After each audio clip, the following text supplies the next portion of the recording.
Welcome to Laurier's Teaching Excellence Conversation Series. I'm Deborah Van Eyneton, Academic Director of Teaching Excellence and Innovation at Wilfrid Laurier University. And today I'm with Maryam Khan from the Faculty of Social Work, who received the 2025 Faculty Mentoring Award. Maryam is a deeply compassionate mentor and educator whose student-centered approach has profoundly shaped the graduate learning experience at Laurier. In just 6 years, they have mentored and supervised more than 35 graduate students and assistants, developed 6 innovative Master of Social Work courses, and launched a peer mentorship program designed to reduce isolation and build connection among students. Through practices rooted in critical pedagogy, accessibility, and decolonization, Maryam creates brave and inclusive spaces where students can reflect, challenge, unlearn, and grow, and I'm excited to talk with them today.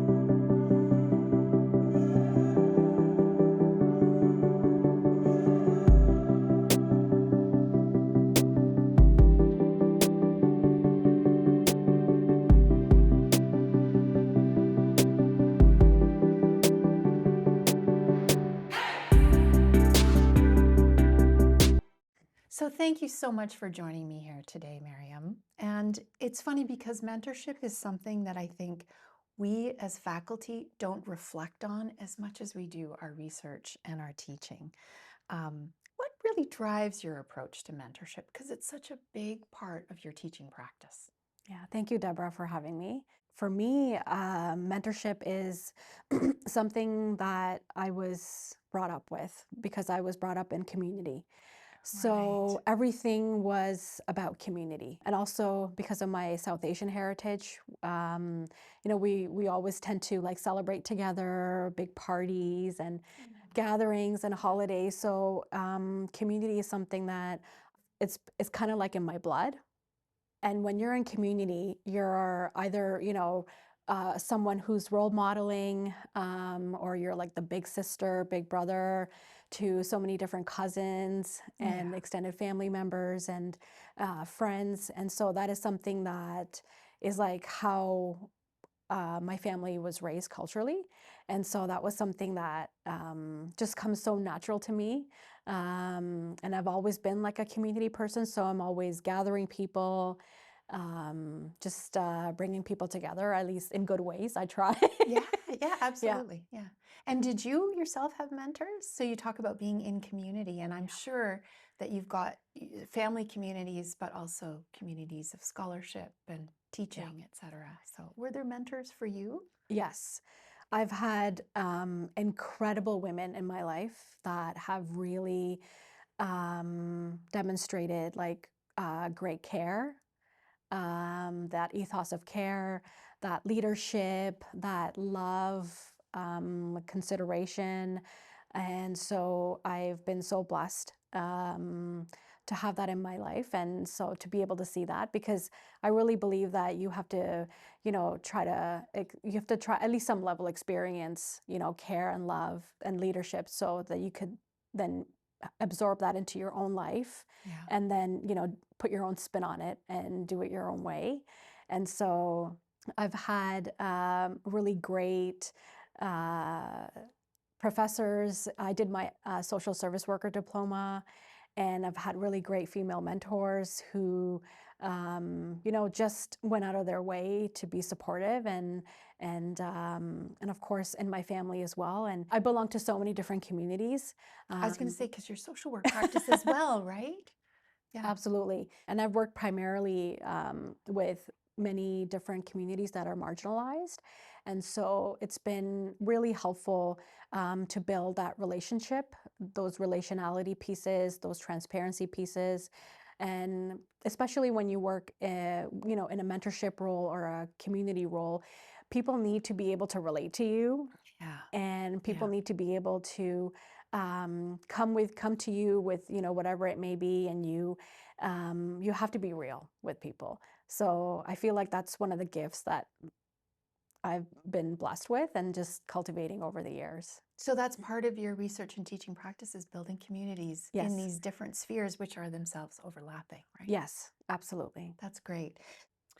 You have been very successful at mentoring at the intersections of race, indigeneity, gender, ability, and this strikes me as incredibly difficult work. So I wonder if you could talk a little bit about that.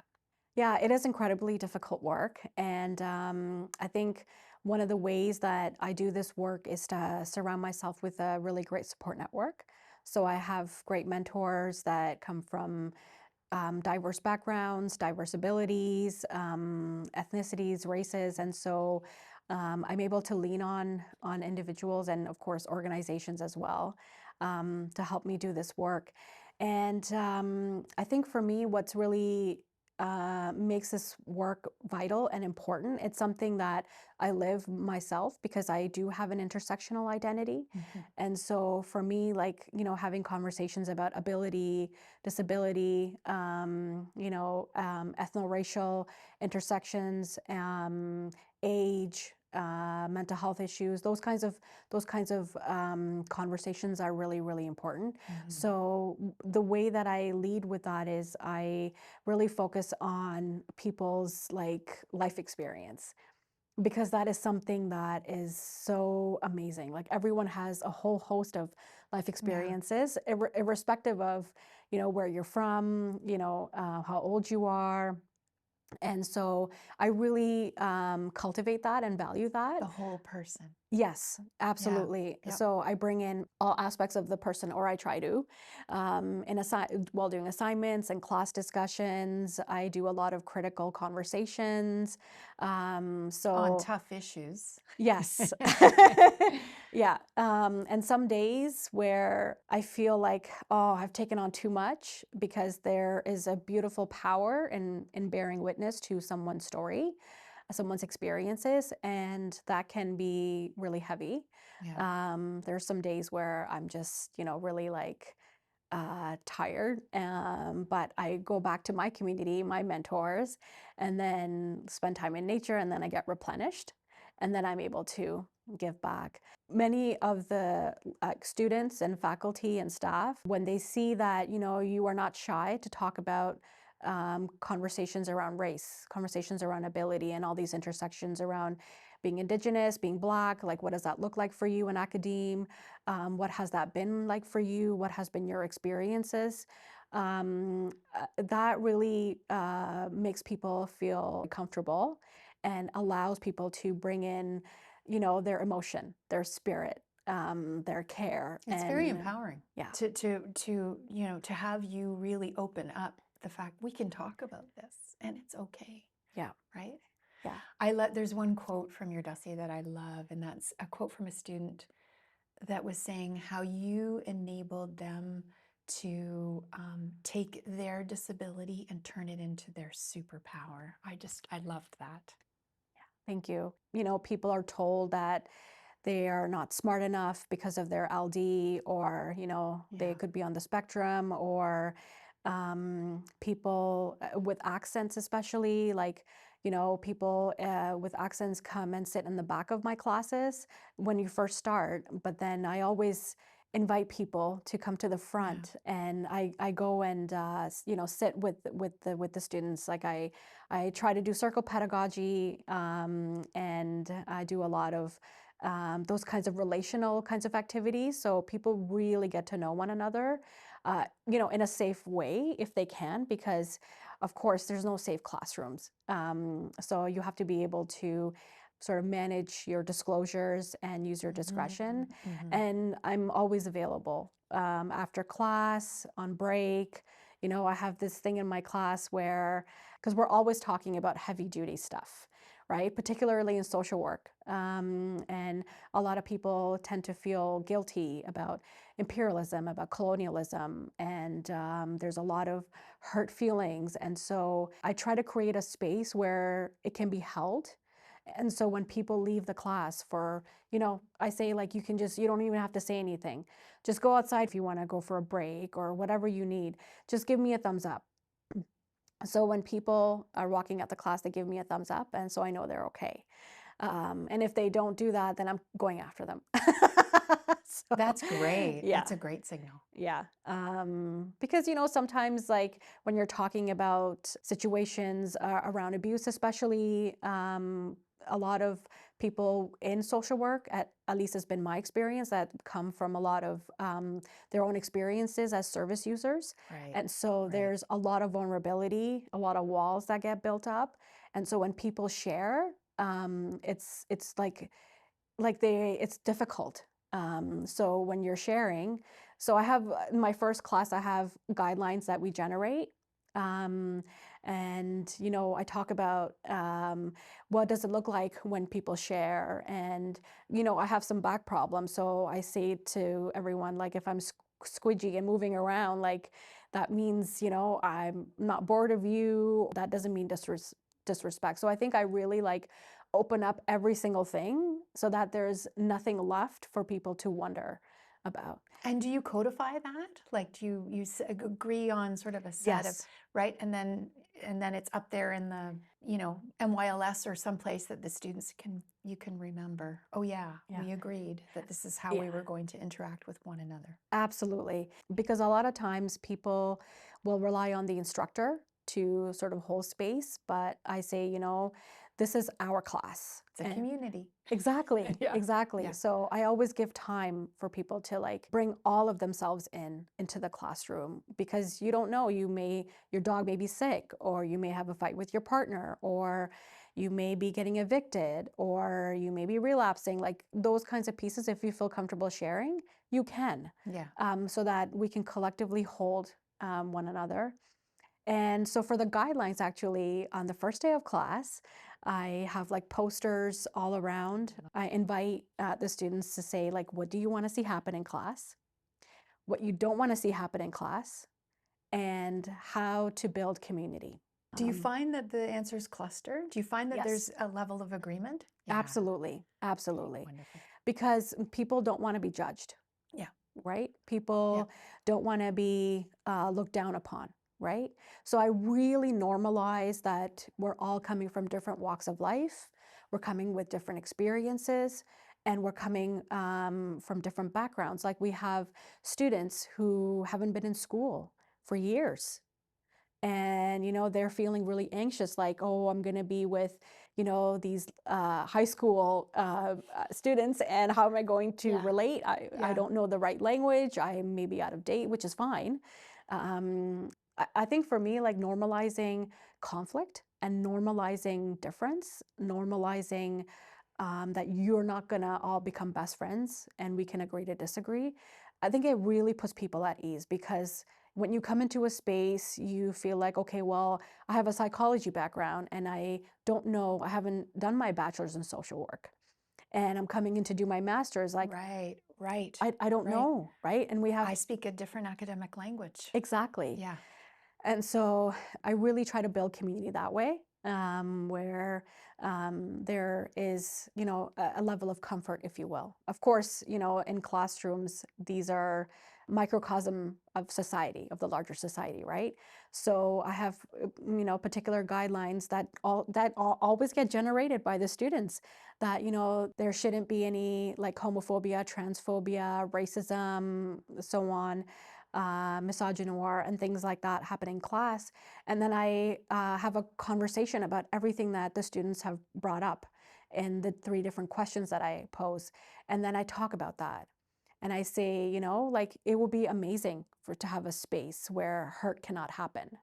But hurt and harm are a part of life. So I really try to normalize that. And I say, like, 99% of the time, which is true, at least in my experience, that when people are expressing their feelings, they're not malicious. They're not meant to hurt you, right? They're not, they're just wanting to talk about their feelings and what they've learned, and they may not have the right language, right? But that's part of what we're learning here. Exactly. Yeah.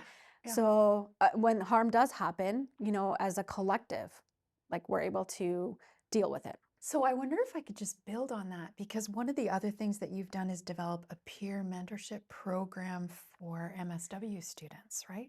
How did that initiative begin? So it's not only happening in your class, but you're actively reaching outside of the classroom and you're saying, okay, we need another community for mentorship.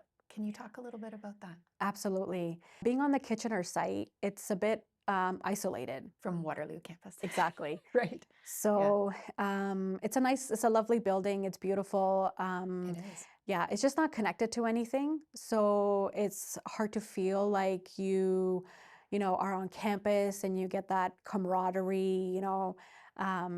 So a lot of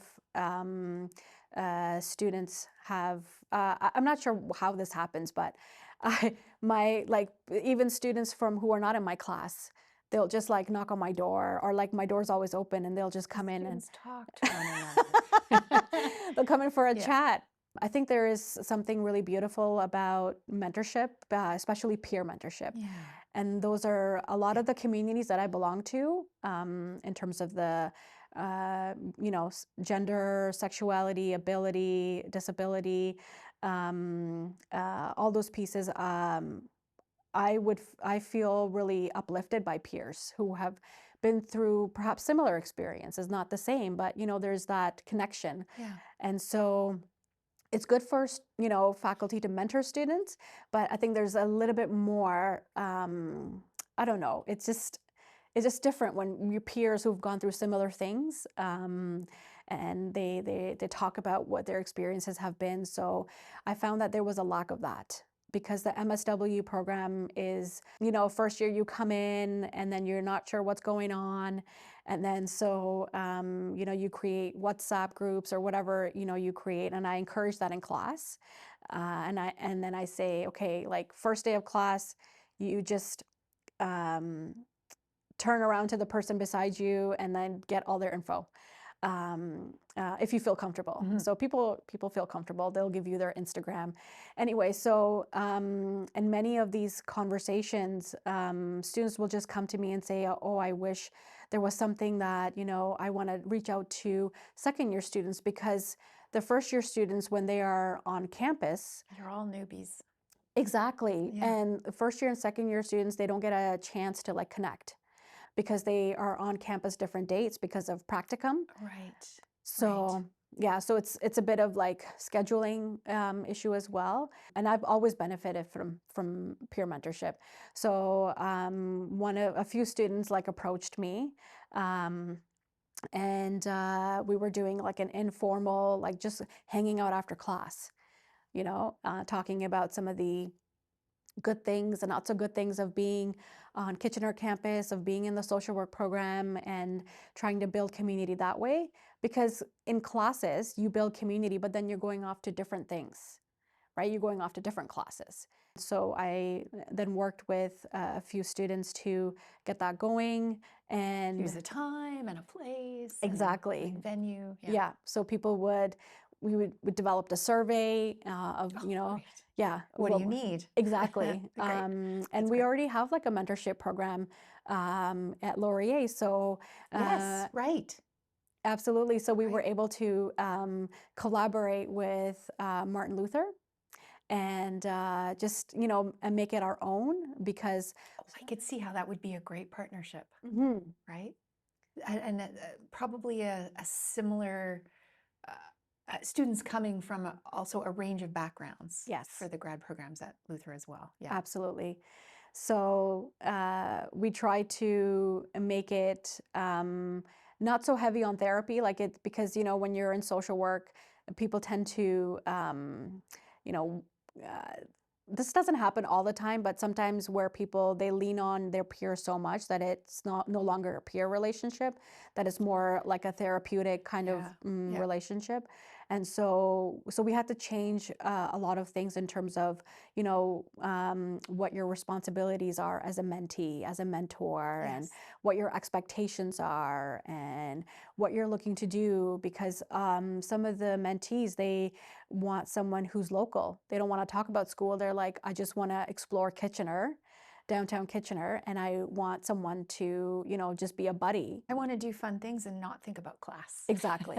Exactly. Yeah. So we just end up matching people based on interests. And so if there's, of course, there were issues.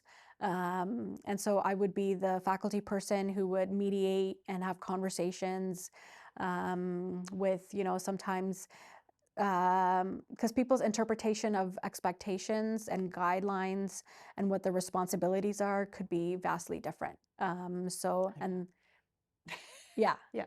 and there could be misunderstandings. So I was there to make sure that, people were trained. We had a training, and then I would be their reference. So it would look great on their CV as well. Oh, that's great.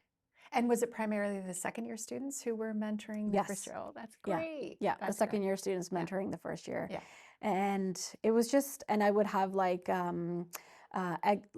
interviews with potential students, like, and when we would do the recruitment sessions. So I would be there, to find out, like, what is it that you're bringing to the peer mentorship relationship, and I would do an exit interview as well to understand, like, how was that experience for you? Please tell us, things that didn't work out well for you, and so it was very involved. And was that pre or post COVID? That was pre. Yeah, it was pre-COVID. And then came COVID. Yes. And then you mentored over 25 students through the crisis. Yes. Right? So, I guess one of the things that we can talk about is, what you learned about connection and creating community during times when we're not even allowed to be together. Right? Yeah. That's a different kettle of fish, right? Absolutely. It was very strange. To put it mildly. Yeah. For me, it's funny. So 2025, and that was, just a few years ago, but already for me, it seems like some twilight period of my life and career. Yeah. To me, it just feels like a vacuum. Yeah. And, a lot of students, staff and faculty and people in the community at large are experiencing a lot of the aftermath, right, of COVID. And sure are. yeah, like socially, cognitively, yeah, academically, emotionally, spiritually, physiologically, in terms of some of the issues that have flared up. So I think when I was doing, I'm like an in-person kind of person. So Me too. yeah, yeah. And so it was a huge challenge for me to create community online through like remote learning and all those pieces. And people were so isolated because they were craving community. Heartbreaking. Yeah, it was very difficult. And I was struggling with that. And I'm thinking, like, if I'm struggling with that, that means, like, I'm a faculty member and I have this Students much sitting in their basements by themselves in exactly their parents' houses. Yeah. Dealing with who knows what in the background, right? Yeah. It was terrifying for some students because they would have to move back home, and home wasn't a place for nurture and care and, that love, those pieces. So it was a very difficult time for students who, come from communities that are highly marginalized. And so there were all of these things happening. And so I was struggling with it. And then I was having this conversation with myself and my peers. And I was like, okay, how can I, like, what would I want to see? What I would do is I would host Zoom drop-ins where, Wonderful. I would do it like, on the weekend, and I would do it like during the week, in the evening time. And so people would just drop in and just like say, like, I'm struggling. And then the whole group would just offer feedback and love and care. And of course I would. Validation. Yes. Sometimes what you need is validation. You're not the only one feeling this way, right? Yeah. And a lot of the students would just join and be quiet. And because they just wanted to be in company and community, even though it was online. And that was okay, because anytime a group gathers, there has to be some kind of agreement on what the guidelines are. What's the purpose of us meeting? And so I did the online groups in the way that Alcoholics Anonymous or Narcotics Anonymous groups are held. And so it gave open groups, obviously. So it gave people the ability to come in and go out when they felt comfortable. You know, one of the things that we did as a group was like, you know, bring in your animals. Like people would have cats like crawling all over them, and you know their pets and the birds and the dogs, and you know eat like you know drink water, whatever you need to do. Show us where you are if you wanted to. It was those ways that we created community. Yeah. And I think for me, there has to be some constant. So I was the constant person. So I was able to hold all these conversations. And so I had my own online conversations with some of my peers because, you know, we couldn't see them. You know, you were at Yeah. in the Tim Hortons parking lot, you know, one side, you know, you're there, and the other side, the other people are there. And so we would give virtual hugs and things like that. So that is something that has been really difficult to continue. And I found that very challenging Yeah. because it was very heavy on me. I was teaching first year during the COVID crisis and realized pretty quickly that students were, even from the emails, like they were just so lonely and so lost. So we started virtual lunch hours. So created a Zoom drop-in. That's amazing. Bring your Yeah. lunch. Just eat your lunch. You Yeah. can have your video on or off. Some people don't want to eat on camera. Totally get it. And because I was teaching political science, I was like, we can talk about politics, what you read in the news that day, or you can just eat your lunch. Yeah. Same kind of thing in community. And, you know, I loved it. It made me feel better about the whole situation, and the students seemed to like it. And by the end of the class, we kind of had more and more and more people joining, right? As students, of course, talk about it. And then afterwards, had some students say that they made friends out of, so they had side conversations and made friends out of that. I'm pretty sure like the students were just feeling so connected, you know, like because even though you don't want to talk about school, you just, you know, we're social animals. So we want to gather, we want to, you know, have those kind of connections. So that's really great to hear, Deborah. So one of the things too, I mean, we've been talking about all of these ways in which you, in the classroom or informally, create community and mentorship, but you've also supervised PhD students, MA students, right? Research assistants, teaching assistants. So, you know, how do you do that in a more formal way, I guess? Creating a community for these folks that you're actually supervising.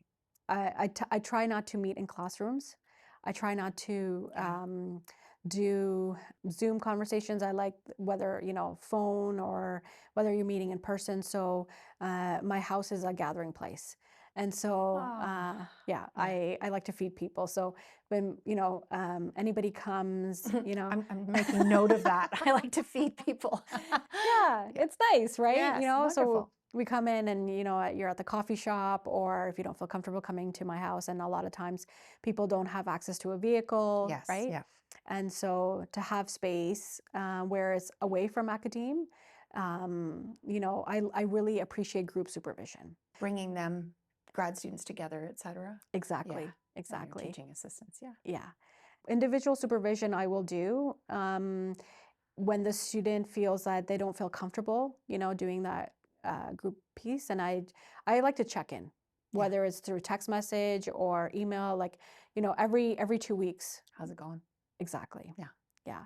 So I would have these get-togethers, you know, every month or so, and then it's nice, you know, to have people, and then you get a different kind of person when you break bread with them or you share coffee, tea, Yeah. right? I think for me, it's about making people feel comfortable and so they can approach and deal with issues, because a lot of times there's a lot of insecurities about students. Well, I don't know how to do this, and I don't know how to coordinate this meeting or whatever it may be, or this particular task around content analysis or discourse analysis or qualitative research or whatever it may be. So I think like normalizing that I make mistakes, that I don't know. I think it puts people at ease, like, okay, well, you know, when a student asks me a question about Qualtrics, I'm like, I have no idea. But maybe somebody in the community does. Exactly. Yeah. Or, Yeah. you know, we can approach it together. So it's your approach to things and like how you carry yourself. And people have come up to me like talking about their own issues around family, around balancing school, work, because 99% of the students, they work full time. I know that's not something that gets talked about a lot. They work full time, they have families, they have lives, and school is also full time. So there's a lot of juggling. And I even talk about my own challenges of I struggle with a work-life balance. Amen. Yes. Constant struggle. Yes. Yes. So, to normalize that, and then so it opens up the space for other people to talk about it. And Yeah. and I'm pretty flexible. Like, it's not going to be the end of the world if you can't get this lit review done for this time. And if you need an extension, like, even like 2 days or a half a day or like a week, whatever you need. Yeah, we can work with that. Yeah. And at the end of the day, like, of course, there's deadlines for research, but I can wait. Yeah. Stuff can wait. So one of the things I think that is also special about your mentorship practice is that you are constantly engaging in formative feedback. You're giving it, but you're also getting it from students. And I wonder if you can talk about this because it's so important. You're doing formative feedback at various points in a course and in different kinds of ways, right? So that you're constantly getting that feedback on your own mentorship practice, right? I try to do assignments that build on each other. Yep. And I give a lot of autonomy to students to make it their own. And a lot of students will struggle with that because they've been so used to being Structure. micromanaged. Yeah, Right. Yeah. yeah. Micromanaged and, tell me what to do. And so I put a lot of emphasis on creativity and, your critical consciousness, right? Because we're not all going to start off at the same level. There may be some folks in the class who, because of their different experiences with the police, they may be a bit more critical of, how the police operates in, poor communities, communities who engage in sex work and racialized communities. And so I don't have the same expectations for every student. So I have the way to get good grades in my class is I want to see you wrestle with the material, wherever you're at. And I want to see you like challenge yourself and unpack those assumptions. And so if I see that, that's where you get the grade. And you're very flexible in what form that takes in terms of outputs. A lot of my creative assignments, there's so much anxiety. Oh my goodness, yeah. I have constant emails from students like, how do I do this? And if I create an art piece, or like a photo voice assignment, or I do spoken word, like how would you know that I'm trying to get this or get all of those pieces? And I, take my time and I explain, like, these are, I always have part of my rubric or grading scheme, 3 things that I look for. One is the engagement with the course content. Yep. That's really important.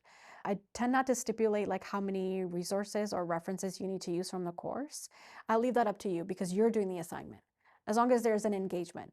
And then some kind of unpacking of your own beliefs and values.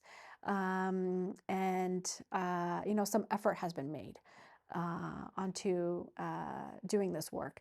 And for me, it's great because it allows people to really like engage with their spirit, engage with their emotions.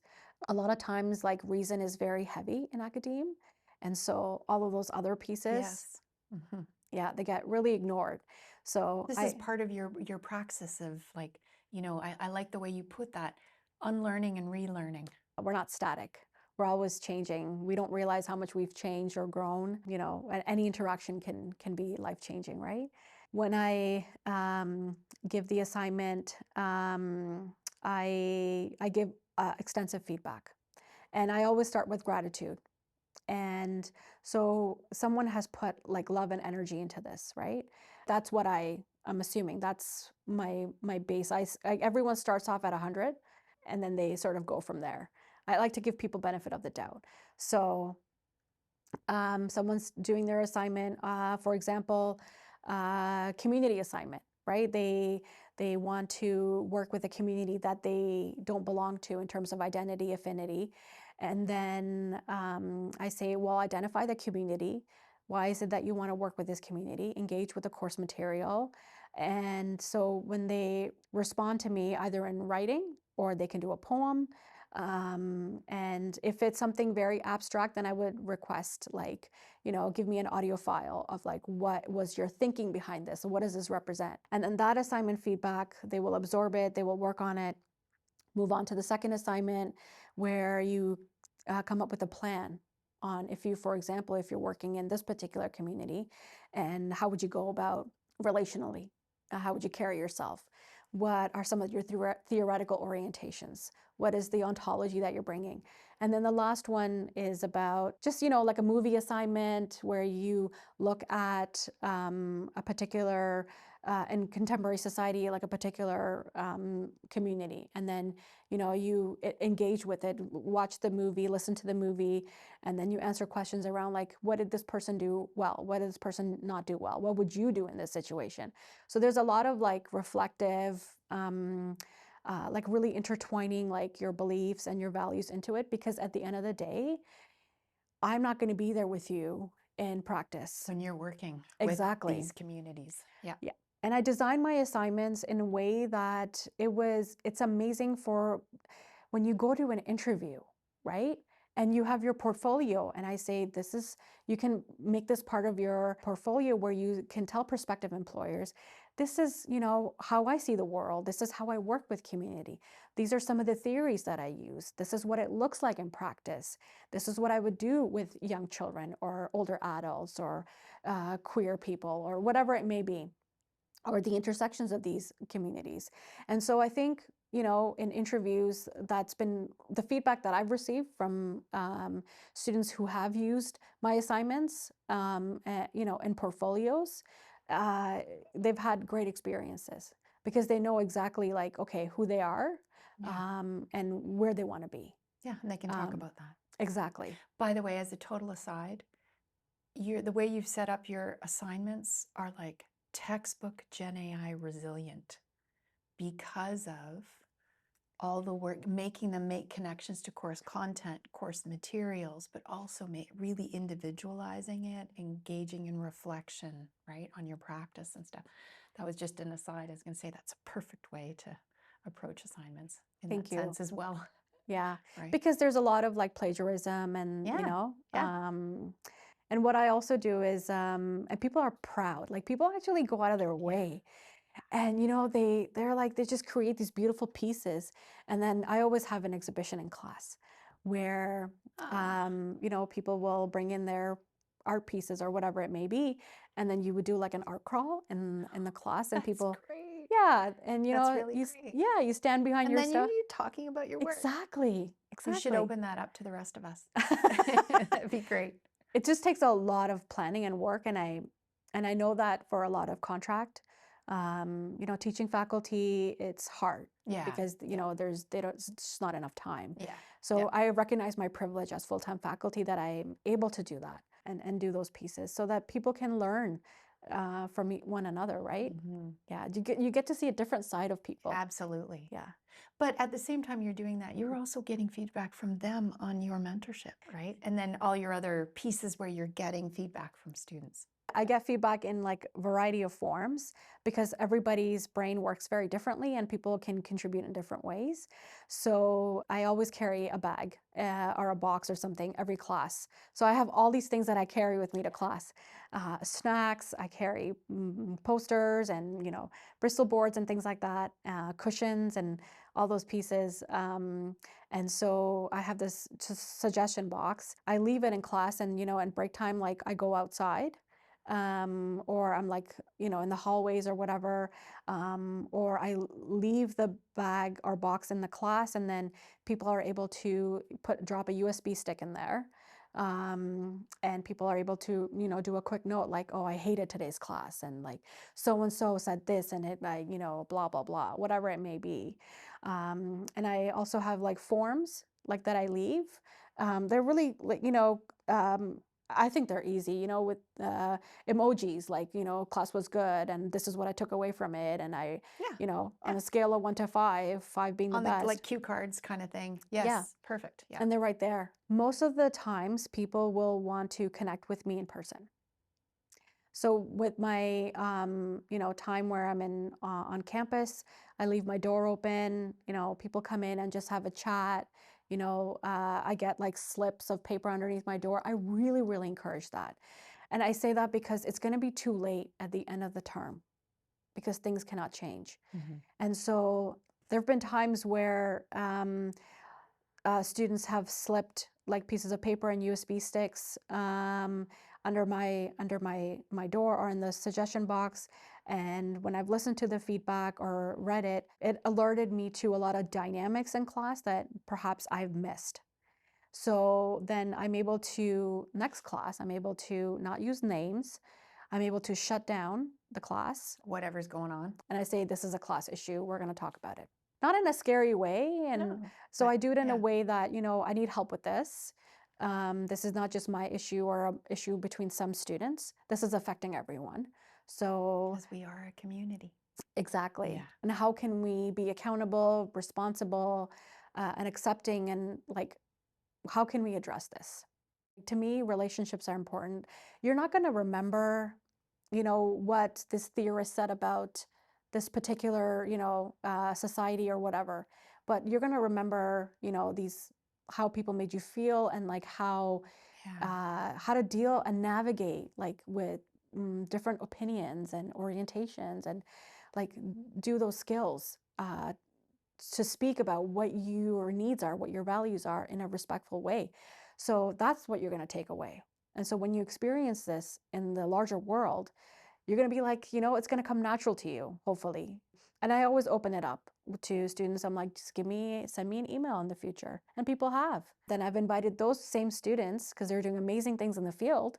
I'm like, why don't you come into my class and, just share with the newbies what you've been doing and how you've been doing it. So it's mutually beneficial to all parties involved in some way. So. Yeah, for sure. It's funny because I think right now we're in a, post-COVID world, and I know that term is so overused, but it really is a post-COVID world. COVID represented a break in so many things, but nothing more than community, right? And I think people are really struggling with how they relate to other people. Who are their people? Who are their communities? And universities, even in terms of student engagement, trying to create a sense of community on the part of students. So when you talk to folks in student success or the writing center or residence life, right? Students are really, I think, struggling with this on many different levels. So, what advice might you have for departments and faculties to provide wraparound communities, I think, for their students? What's one or two things that we could maybe do better? Have like listening sessions and to have open dialogue, transparent open dialogue, and to really acknowledge that we are, a clunky institution. And, All institutions are clunky. yeah, absolutely. Become ossified. Yeah. Our intentions are good. And this is what we are envisioning. And, please like share, like, what is it that you want to see? How do you want to do this? That's great. So it's the approach, right? And then Yeah. people will respond. And then, what you do with that response. So I think being transparent and acknowledging that when when it's your bad, for example, like if you've dropped the ball, then you take accountability for that and try to make amends with the communities because, relationships they're very difficult to form and they're very easy to break. Yeah. And to have, continuous people who are holding that institutional memory to carry that forward. So when you get new students in and then they're like, oh, we want this and we want that. And then the institutional memory holders can say, oh, we tried this with this group and it worked in COVID and it didn't work here. And, this is what we did. How do you think we can improve? So, because a lot of times what happens is that is a lack of institutional memory holders. People change, people move on, right? Exactly. And then maybe somebody that was leading an initiative 5 years ago is not in the department anymore, in the faculty anymore. And so that we've lost that energy and that linkage, right? Yeah. Yeah. And I think to really support these kinds of initiatives and departments, by support, I mean, debriefing, having group supervision, having that peer support, because any kind of equity, diversity work, anything to do with communities who are marginalized or otherwise, you need to be able to support people, because when you do this work, you're expending a lot. So people need to get replenished. So I think there needs to be that scaffolding that needs to be a bit more bolstered. And yeah, so I would say continue to do the work that you're doing. It's amazing work and it's hard work. Acknowledge that it's very difficult. And then when you make mistakes, own up to them and then move on from there and have institutional memory holders if you can. Maryam, your students are so lucky to have you. Thank you so much for joining me here today. My thanks to Maryam Khan for joining me today, and I hope you will join me for more conversations that celebrate exceptional teaching practices, explore diverse teaching philosophies, and discuss the future of higher education teaching and learning.